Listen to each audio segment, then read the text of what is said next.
Good morning, good afternoon, and good evening to our viewers from Fiji to Turkey of the Asia Pacific region and beyond. My name is Jose, and to our viewers, thank you very much for joining us today again in our productivity talk organized by the Asian Productivity Organization. Today's P-Talk topic is revitalizing the public sector through innovation. The public sector plays a significant role in modern economies, and it is believed that if the public sector is more innovative, it can drive more productivity growth of the overall economy and improvements in service quality that benefit the citizens and enterprises. However, under the so-called new normal situation, how can the public sector be more innovative given a volatile, uncertainty, complex, and an ambiguous environment? What are the new driving forces that will revitalize innovation in the public sector in meeting the needs of the citizens, especially under the present situation, be it in the processes, structures, and systems to enhance public sector productivity in the long run? To share his knowledge and expertise on the topic, we are very pleased to have with us today Sir Enric Segarra, Professor of Innovation from the University of Justo in Spain. Professor Segarra is also a trainer in design thinking by Stanford University and certified by the Singularity University for the study of exponential impact technologies that address the world's grand challenges. Welcome, Professor Segarra, to the APOP Talk. Good morning, Jose. Good evening, good afternoon, good morning from Barcelona. We would like to encourage our viewers to send your questions and comments in the chat corner for our guest expert, Sir Enric, to answer during the Q&A session time. Now we would like to invite Professor Enric for his presentation. Thank you. So, good morning from Barcelona again. This is going to be today's topic, revitalizing the public sector through innovation. Let me highlight the last word, innovation, which is going to be the topic for today's session. This is a bit of the agenda. I'm going to start with a brief introduction to the age of acceleration and the three forces that shape it.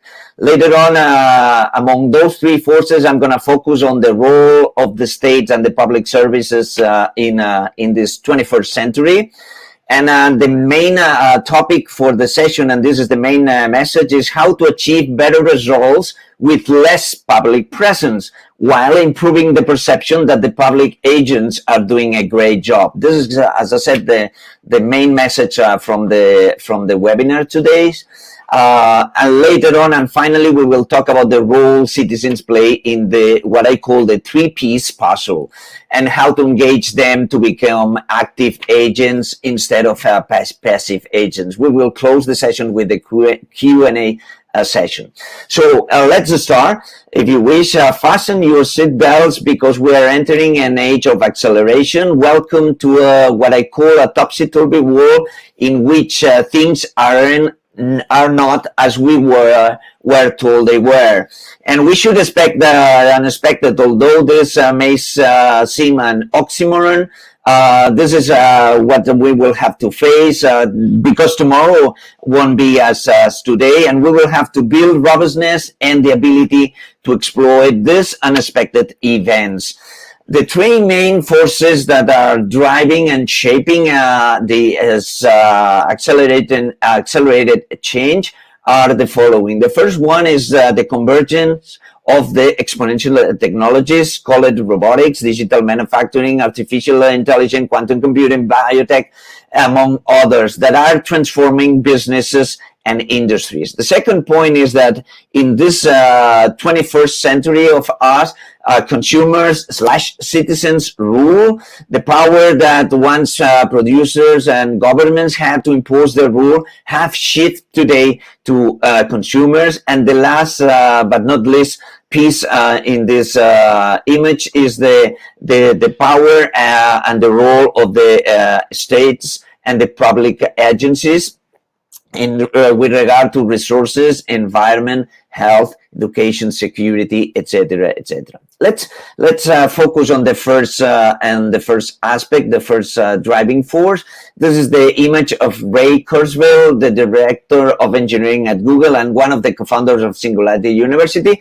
And I just have taken one quote from him.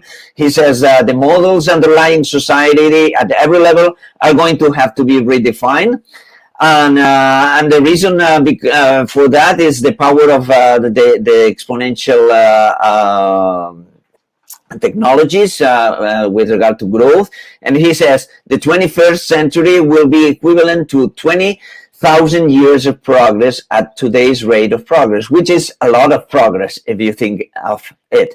And he says organizations of all kind have to be able to redefine themselves at a faster and faster rate. So let's check some of the things that most likely will change in the next few years. The first one is mobility. The appearance of self-driving electric vehicles will change everything. The beauty about this is that it will come with a substantial reduction in the number of accidents, and this is something very good for everyone, but plenty of industries will be suffering because of that. Insurance companies and driving schools, I think it's self-explanatory. Mechanic and iron workshops will suffer as well. Hospitals will be profiting of because of that. Infrastructure providers, car manufacturers, parking lots, oil companies, gas stations, etc., etc. But not only them, cities will be seeing revenues plunging because fewer traffic infractions will be occurring. So by just introducing a new technology, a lot of companies, a lot of industries will be seeing how the landscape will be changing. So this is going to be a true change in the economic landscape because of the appearance of the self-driving electric vehicles. But not only this industry will be shaped, the health industry, the robotics will be hitting in all different landscapes. Education will change, the way we eat and produce food, etc., will be shaped by this exponential technologies. So business will have to be done differently, and no industry will be left untouched. The second point refers to the power of consumers in this new age of acceleration. This is a picture from Henry Ford that belongs to the previous industrial paradigm, and the rule of the game in that time was any customers can have a car painted any color that he wants, so long as it is black. So this is a clear example how things were running in the previous paradigm. Nowadays, we have, as consumers, we have power at our fingertips, and by just moving our finger right or left, we can change the course of the history. Customers' ratings and comments can erode the credibility in no time. So brand is no longer what used to be and what we told the customer it was. It is what customers tell each other it is. So all our credibility is at stake.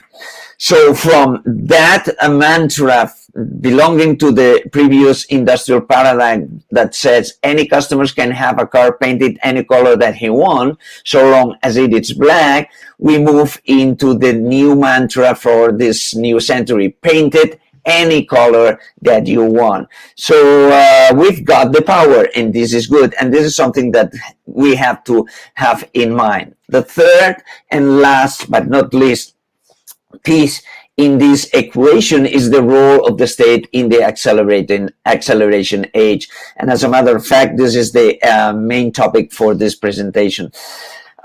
In this exponential era, governments cannot continue applying the same old methods and solutions that used to to work in the previous industrial paradigm, but one in this current paradigm. In this hyper-competitive environment, states have to become a driving force to reach the country's competitiveness. And innovation is the surest, straightest road to that. So let's focus on this. From a reactive state, we should move into a proactive state. Okay, so at the macro level, later on we will analyze at the micro level, but at the macro level, we should change the perception the majority of governments have from a bureaucratic to being the lead risk taker in terms of investing in transformational innovation.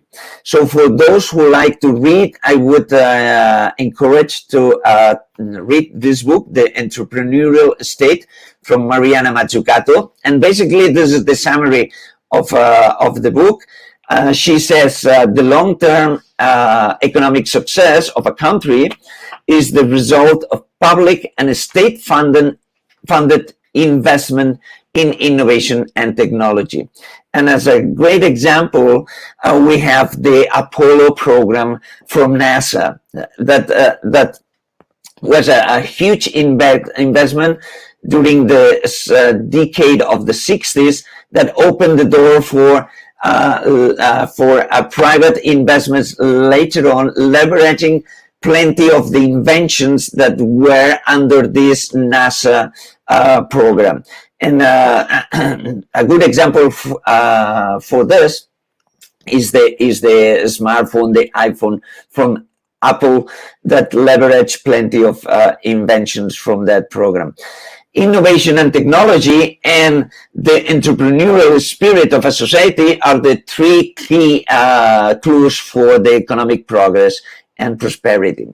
So the danger is this general desire to reduce the size of the state, and because that translates into a weak and not ambitious economic policy.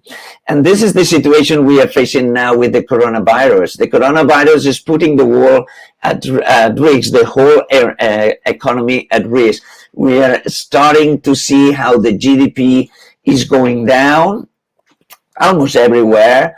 And at the same time, the global debt is reaching the highest record. So this is a very complicated, complex situation to face. And under this pressure, we should take the right decision and not the wrong decision, because if we take the wrong kind of decisions, we can put at risk our future. So I like to present this as a three-piece puzzle with these three actors. The public sector, as we have seen, with a key role to push forward with huge investment, innovations and inventions. The private sector leveraging on this. And finally, we have the third actor, which are the citizens, and we need to involve them, to involve the entire society to make progress happen. So at the micro level, one of second role we ask states, public agents to play is to engage citizens. They must be an active part of the solution and not passive actors that expect everything to be done or to be given to them. For example, with regard to health, if we play sedentarism, we will enjoy at the end of our life a bunch of a number of diseases, right? And one of these diseases can be, for sure, diabetes. And these are some of the complications from the diabetes. The consequences of having diabetes is that sooner or later we will have to stop at the hospital. And as population is growing, we should ask the state and the public agents to invest heavily in new hospitals. 10x maybe is the investment that will be required if we as a citizens we don't play our role. And this is something unacceptable. So this is the image. No way we cannot afford 10x on the investment on hospital, for example. But I'm talking about hospital, but I could talk about any kind of infrastructure that is required because of the growth in the population. So a different approach is needed, and we need to engage citizens in this equation by encouraging them to eat healthy food and to practice some sport. Okay, but not only this. On top of that, technology will play a role, and we will use technology to help patients to manage conditions such as diabetes and heart diseases, and to be under control by doctors, not relying on periodic checkups. And we can track patients' health from the distance using a stream of data 24/7. So technology plus engagement will play a big role in this new state we'll have to develop. So the end of the story with regard to the health issue, to the diabetes, for example, is an individually customized medicine. Every treatment is going to be specifically designed for each persona. Everyone will know the foods, the supplements, the exercise to keep healthy and fit, and we will enjoy a level of preventive care we haven't seen before that prevents people from going to hospitals and causing their collapse. Therefore, no 10x investment will be required. Use of technology plus follow the instructions, please, will be key. And the output is an increase in the perceived value from the citizens' side, a reduction of the total operating cost, and less stress on the healthcare system. Therefore, we will enjoy a win-win-win scenario. Okay? The same that I have just briefly explained with regard to health may apply to reduce unemployment, to work against the climate change, to reduce traffic jams in cities, etc., etc., etc. We need the three agents playing all together to cope with these wicked problems I have just presented so far. So we need not only technology, but everybody's involvement to cope with these issues. And the point is, how do we get this to happen?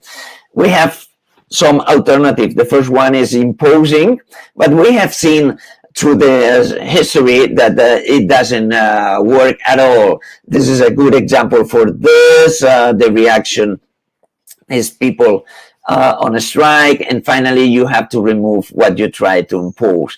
The second way is persuading, but through communication. Please don't litter, help keep your community clean, etc., etc. But this is an image of my city.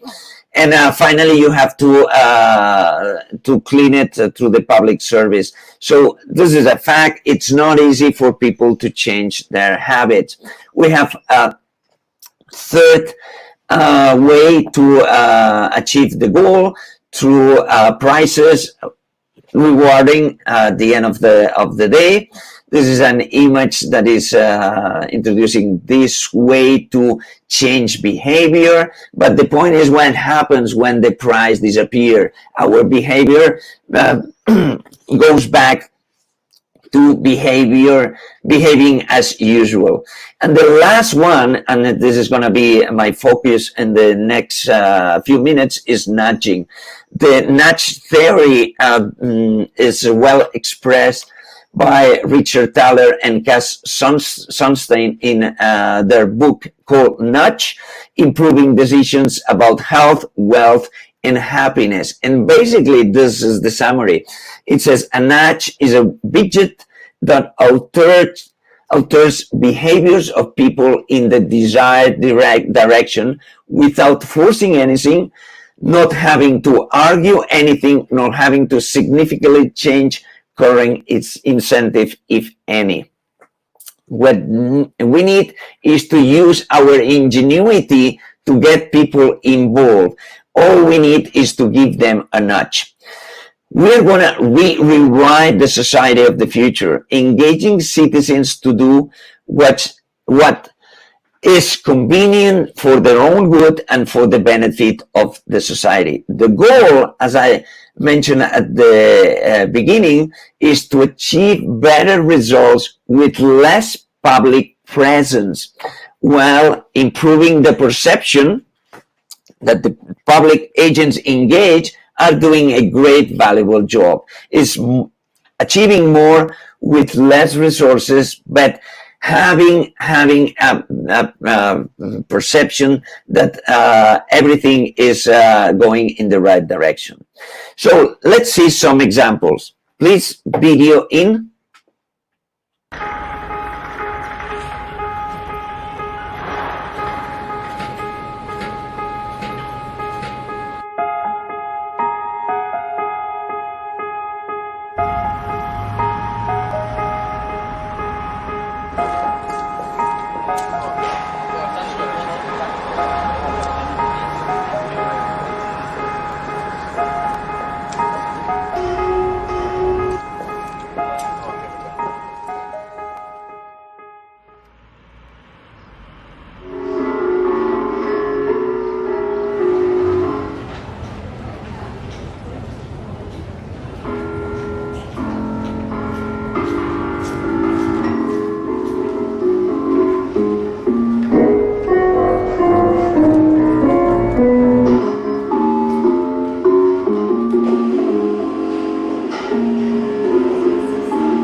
So this is the image before, and this is, as you have seen, the image after.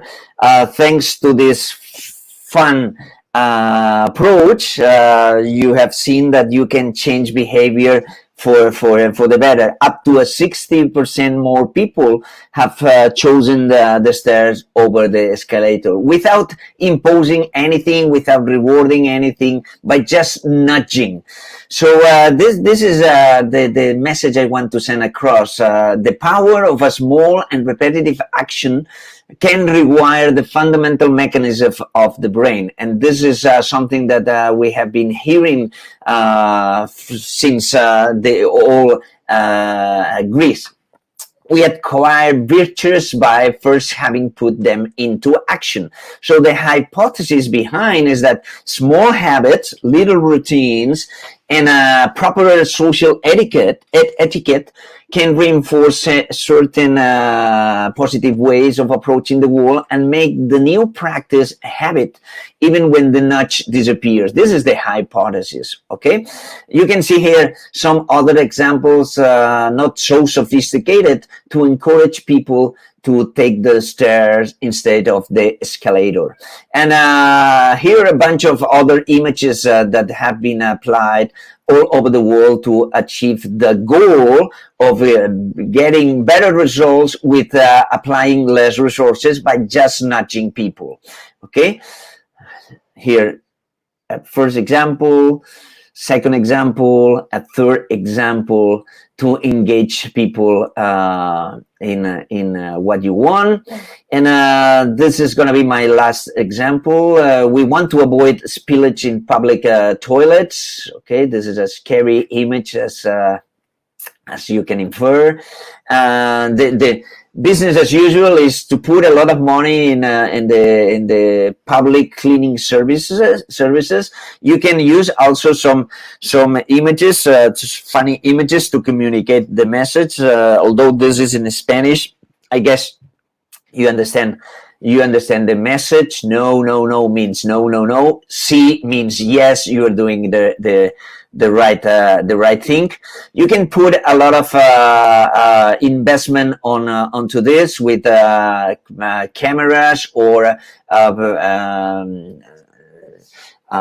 saying that you will put a penalty if you don't follow the instructions, but nothing of that works.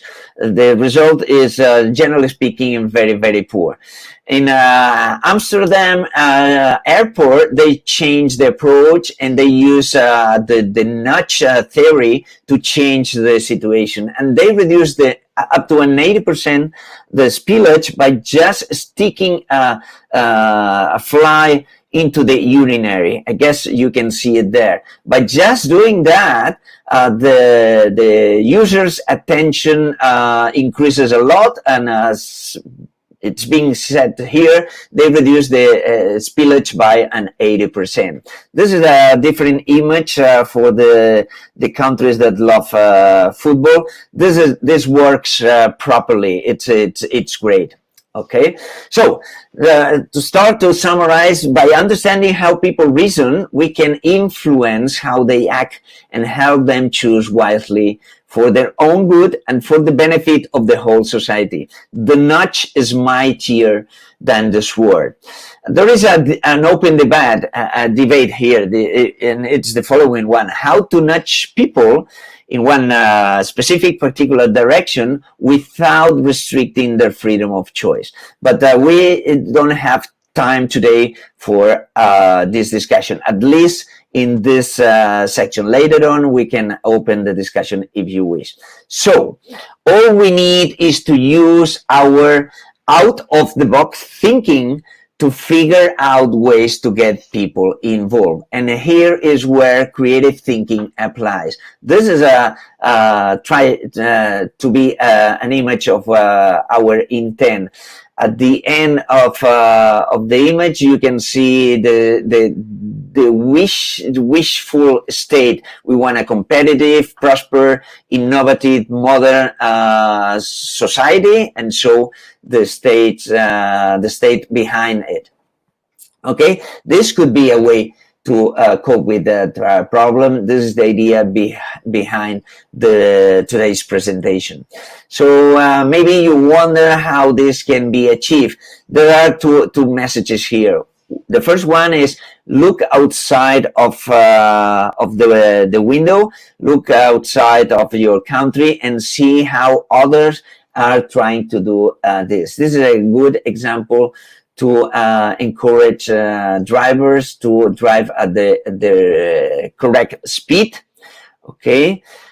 Surprisingly, signs that flash you speed with a smiley or frowny face are much more effective to get what you want to reduce driver's speed than a conventional speed camera and the threat of a fine.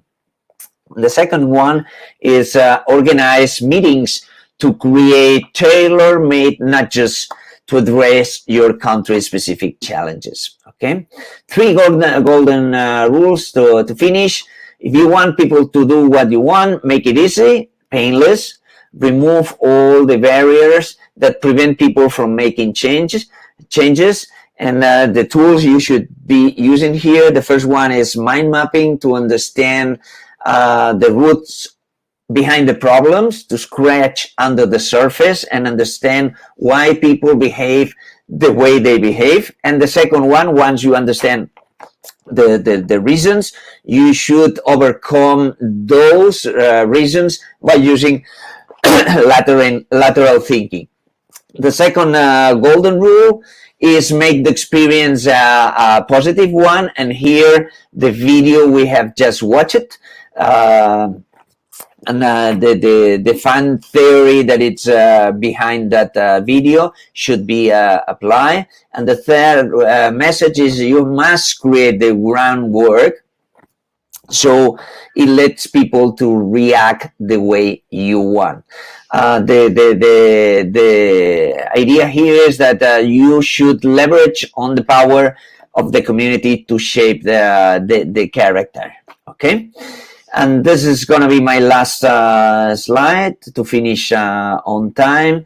If we want our country to be as competitive as possible, as modern as possible, as prosperous as possible, we have to provide the tools, technology, and nudges, and make people feel they are an integral part of that future. Otherwise, we will end up pouring a lot of money into the system and people won't feel happy. And this is a must, we have to use the new technologies in the most efficient ways to maximize the output and take advantage out from them. And finally, we have to engage, as I have said, people, citizens, in the transformation of our society.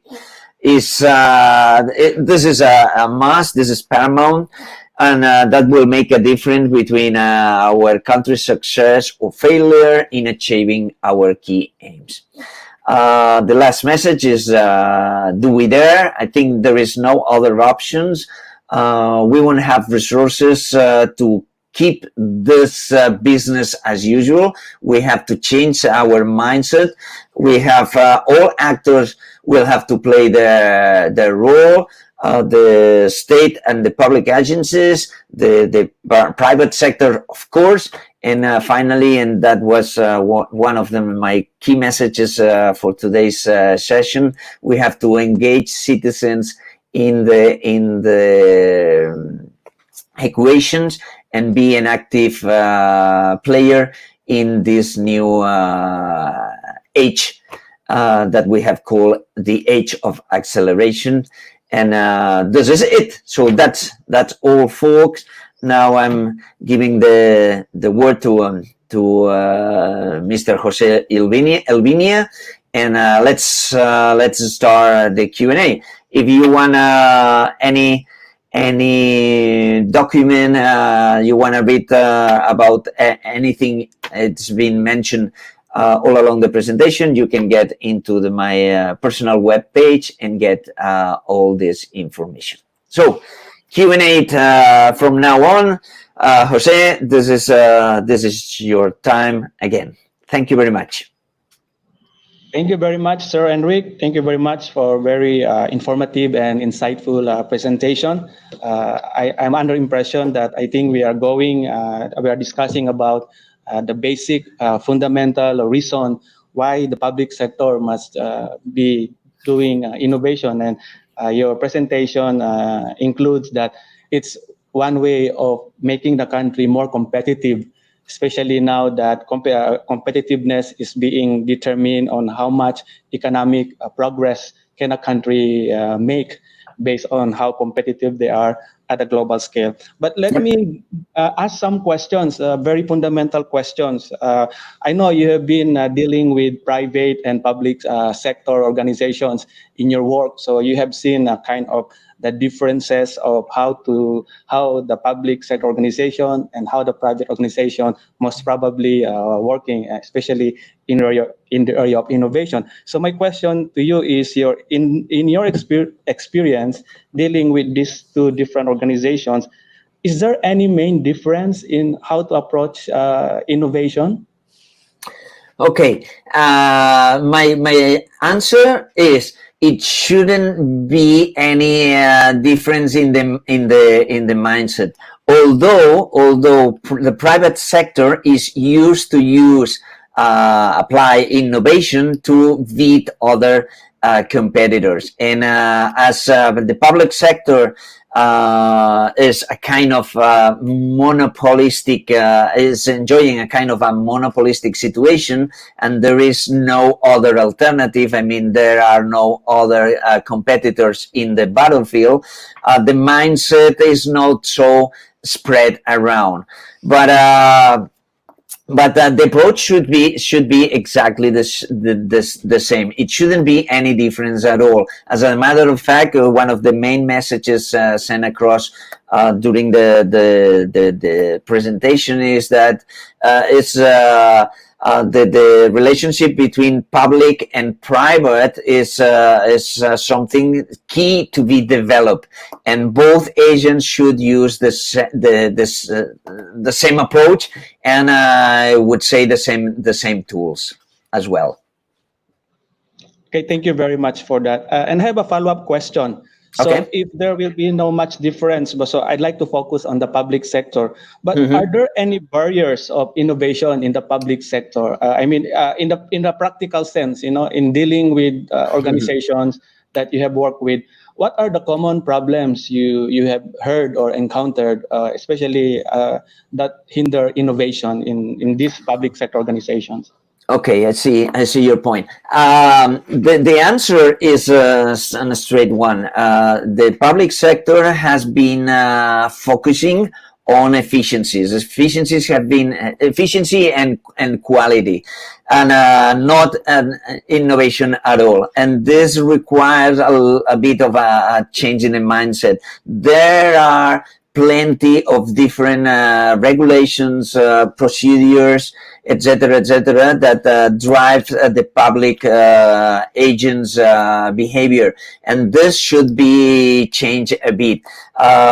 Mistakes are not allowed in the public sector, or we are not expecting mistakes, and therefore trial and error mindset, which applies in the private sector, it doesn't apply so commonly in the public sector. So so many regulations, follow the rules, instructions, and seeking for efficiencies are a barrier for this mindset that is required for to innovate. Therefore, we should provide in the public sector some room for these practices, and sooner or later this will begin to be rooting in the mindset of the public agents within the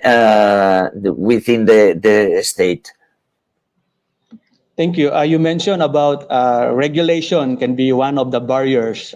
We have a question from our viewer here, from Maria Rosario Ablan. She's from the Philippines. So in line to your explanation, her question is, some challenges in introducing innovation in the public sector are existing regulations. So can you give some tips what should be done with existing regulations to get governments be more innovative? So maybe you can cite an example on how to explain or answer this question. So yeah, the overall answer is that we should allow the governments to be a bit more flexible. Okay. I know this is easier to be said than to be done. And we cannot change inertia overnight. Therefore, we should start by providing under control environments in which we could apply this. So, for example, following with the example I was giving in during the presentation with regard to the health system, well, we could identify some specific target within the population and begin to apply, for example, what I have said, giving them some advice about healthy food, about practicing some sport, and tracking their health through some devices like the one I have shown so far. Instead of applying this are all around the population, just focus on a target and see if the expected results bring the first quick wins, and then try to use that as an example in order to apply other more sophisticated solutions to other wicked problems like unemployment or traffic jams, etc., etc. We should first understand the problem, and using mind mapping would be a great advice. Later on, let's work to use our lateral thinking in order to generate creative solutions, and then use technology in order to apply it. Thank you very much. We have a follow-up question. I think this relates to my question earlier about the nature of the public sector organization vis-a-vis the nature of the private sector organization. So this one, there is a question here from Julius Oliver Gregorio. Okay. His question is, any tips on how to change or modify collective behavior of a community? I think your example earlier can be used in this case. So let's say a particular government organization, would the age groups of people be something that needs to be observed? Yeah, this is a good point. I just mentioned it roughly, but again, a good question. Before moving forward before applying any kind of solution, we should observe those whom we want to deliver a better service for them. Therefore, a kind of ethnographic research should be in place.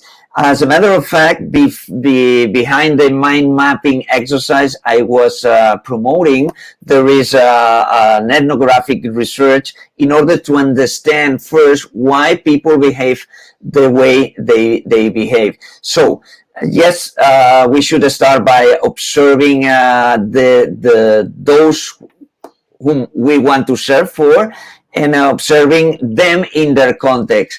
After that, we have to generate our own hypotheses and work on those hypotheses, by then applying the lateral thinking, out of the box thinking. And it's not easy. It's not easy to reach a general solution for everyone. So we should focus target by target. Okay, thank you very much. I have a question. I think this is more relevant to our present time. So I think the pandemic, it's a global problem. So even though we are in Asia, you are in Europe, in Spain, I think we are all facing similar situation. So in this particular situation, so how should innovation in the public sector in terms of services be undertaken? Should it be more citizen-driven or public sector organization-driven? My question is, so the people are suffering, or there are many people are facing difficult situation nowadays. And of course, it's expected that government should provide the services that somehow will reduce the suffering or the problem. So how do we address innovation here? Should the government or the organization should think of how to innovate, or should it be more citizen driven? Like they should. I mean, it relates to your explanation to the question just now. So Okay. how should we do it? Citizen driven or public sector organization driven innovation approach? Okay, I should say, both are needed, right? But in this situation, we need a more proactive state playing the role. A good way to get that is by leveraging on the new technologies. For example, making it easier for citizens to get involved with the public agents through telematic means. Okay, this would be a good example of how, due to this new coronavirus environment, the state could push forward some processes, some new ways of doing, in order to make the life of citizens easier. Okay, but in this situation, any innovation will be welcome. So private innovations, state funded innovations, and even citizens initiative. It should be focused on solving the current issues the society has. But the point is that despite we're facing this tough moment right now, the state should be looking at the long run and not only focusing in the short run. So to wrap up, both kind of innovations should be addressed, but the leading role in the state in this moment is it is a must. Thank you very much. I think being in Asia, we are exposed more to many situations. I mean, still in this pandemic, to our member countries or to the Asian countries. And as I've said, maybe things are also happening in the same parallel in other continents of the world, in Europe. So, for example, in Spain, is there any? Can you share to us any specific innovation that the government did and it's a successful in addressing maybe immediate needs of the citizens? For example, I think in one of my communications to you, I shared that like transportation is a big problem, so we have, like, in many of our cities in the region, developing cities are, while they are developing, at the same time they're facing some traffic problem. But now with the situation, the problem is getting bad because, like I mentioned, not so many people are allowed to take one train or in a bus. So that is an example. So we are thinking how innovation can be done in order to address this kind of issue. So if you have good example, in the region that you could share to us here, that would be best. I would like to have great examples to be shared with you. Unfortunately, I think, and this is not only what I'm gonna say, it doesn't only apply to Spain. Whole Europe will have to be redesigned because we were used to have a welfare state that almost covered any kind of need. And with this pandemic all around, we have seen that our welfare state was not so powerful. Therefore, unfortunately, I cannot give you a great example. All countries are working on trying to improve that. In the case of my hometown, Barcelona, public transport has been reinforced, but we are still in this early stages in which we are getting out from the home confinement. Therefore, we are still figuring out, if you allow me to say this, how we are gonna overcome this pandemic. So no benchmark still on the air to be shared with you. One thing we have seen with regard to the transportation issue is the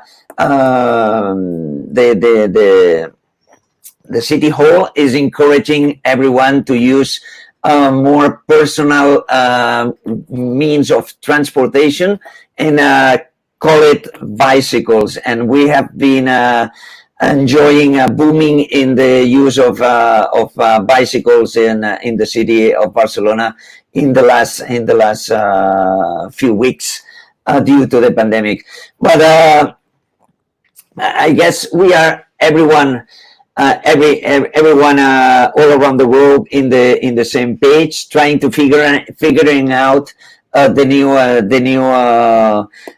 new situation under this pandemic, and we'll see how we use our out of the box thinking in order to cope with that. Unfortunately, I cannot give you any advice or tip from this side of the world because we are, as I said, on the same page. Okay, so I have I have another question here from our viewer. I think it's going back to the basic fundamental reason why we do innovation in the public sector. So the question is from Miss Nadine Victoria Malapira. She's from the Philippines, and her question is, can you give us some tips on how to encourage more public sector organizations to innovate?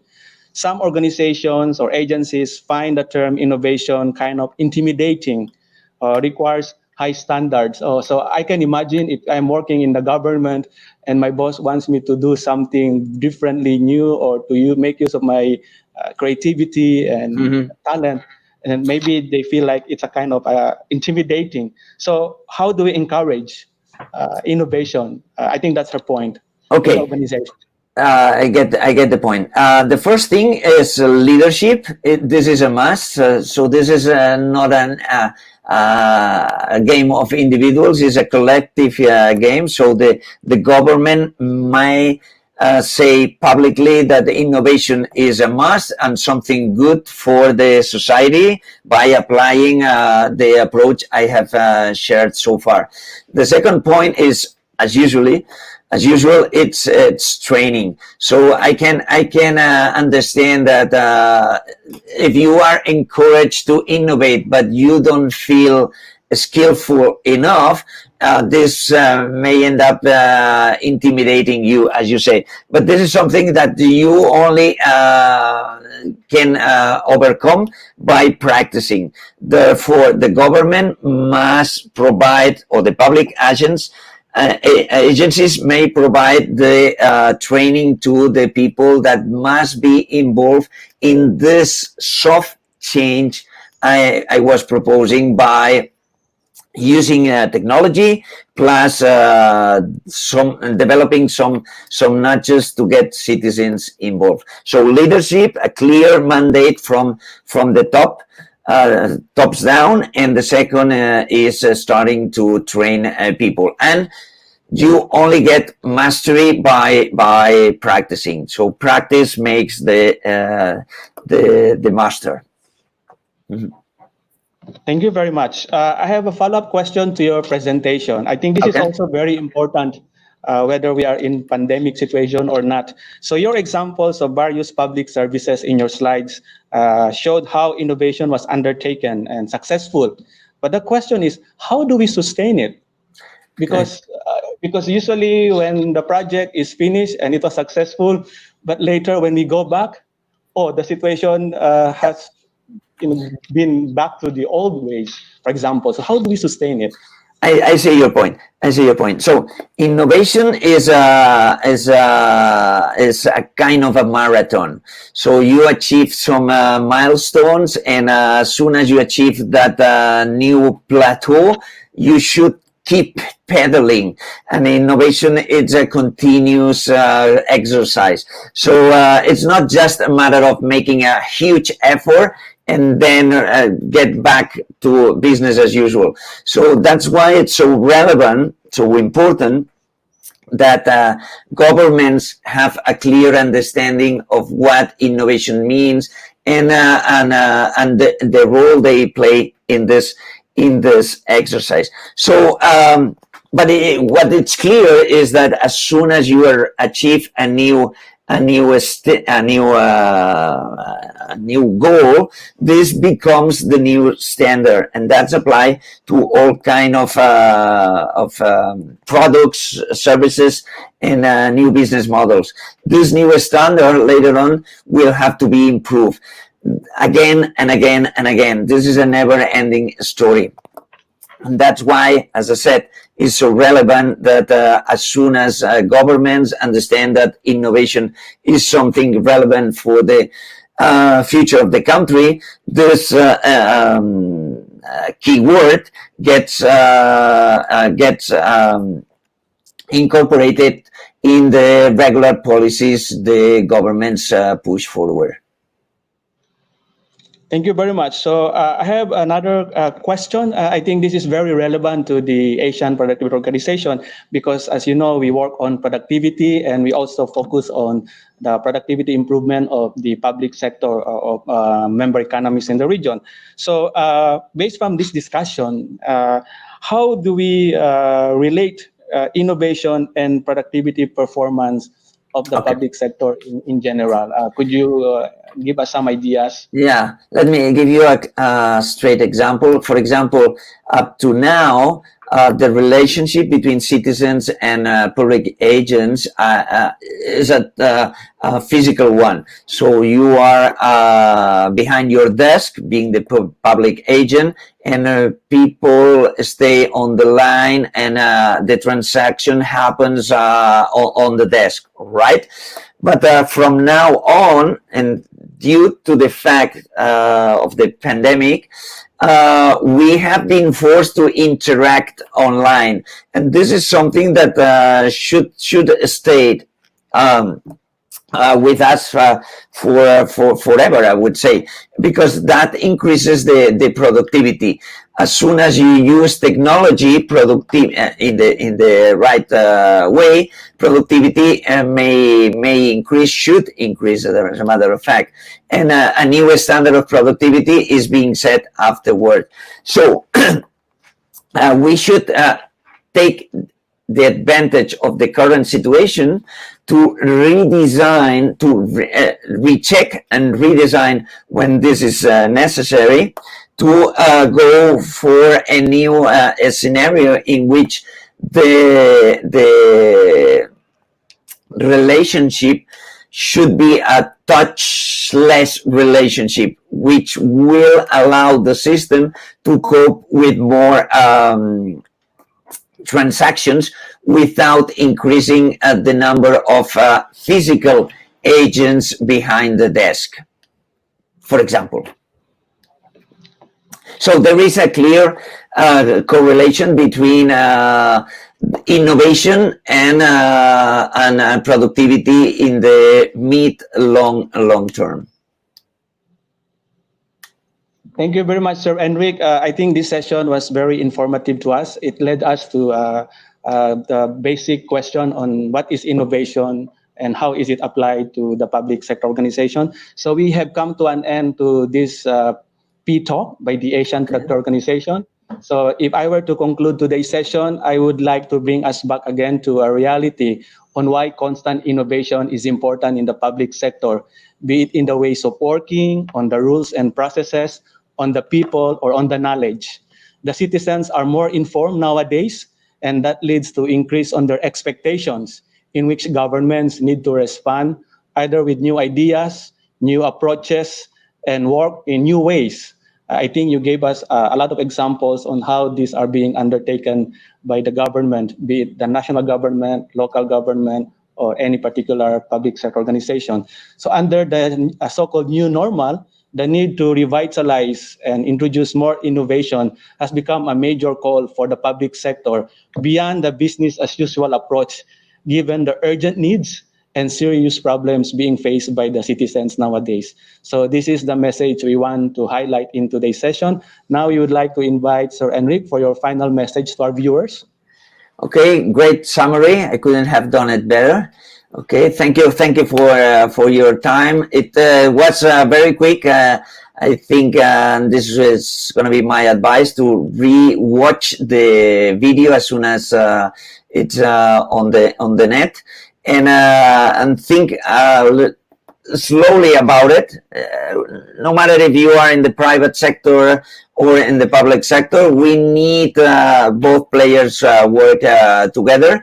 And the point is, before moving forward, understand in depth the current situation, identify the new technologies around, and put the citizen at the center, and ask them to play the role you want them to play. And as soon as this happens, the end result should be a great result for our countries.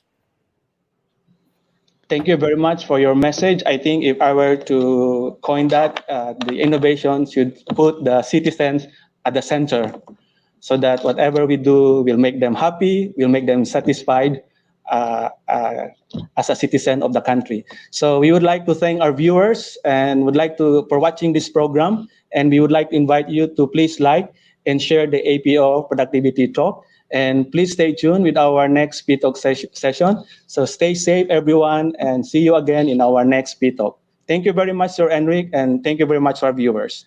Thank you. Thank you to everyone. Bye-bye.